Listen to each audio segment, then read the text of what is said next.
How to fake fuller lips.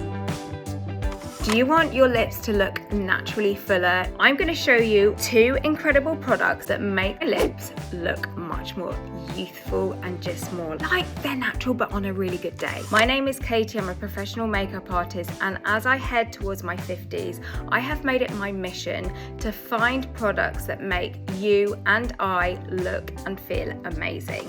So this first product is a lip liner. If you haven't used one before, please keep watching because I think you're going to become obsessed with this like me. It's dual-ended and it makes a huge difference to how youthful your lips can look. Now, to line your lips, you're going to take your pinky finger, you're going to use it as your stabilizer here, and it makes your hand have much more kind of steadiness. You're going to start lining from the corner and end at the cupid's bow. By doing it this way around, it's going to help follow the natural contours of your lip, which in turn is going to make your natural lip look fuller without going over your natural lip line. So it keeps it looking really natural, but it still has a really voluminous effect. Look at this.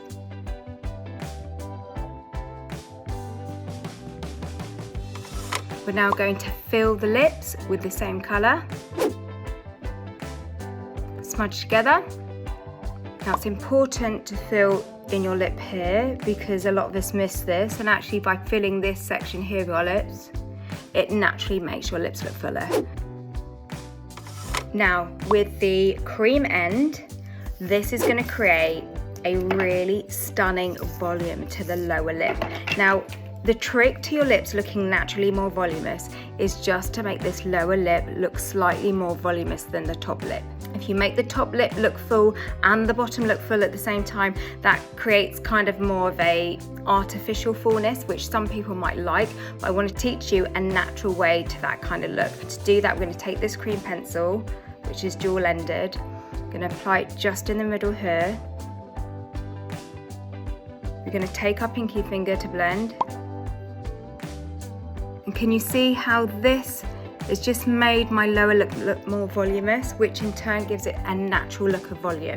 Now, the bit that I love at the end, hang on, where is it? The bit I love at the end is applying this amazing gloss just to the center of the lower lip. It's got a really beautiful gloss-like sheen to it. When it's applied just in the middle and then patted out, again, by applying it just in the middle of the lower lip, it creates this beautiful, natural, voluminous look. Plus, it has the added benefit. I mean, it's not a sticky gloss anyway, but if you're someone that doesn't like wearing gloss because perhaps you've got long hair and you don't want to get it stuck in your gloss, then just by applying it here, it just gives the most stunning effect. Thank you so much for watching this video. See you soon. Bye.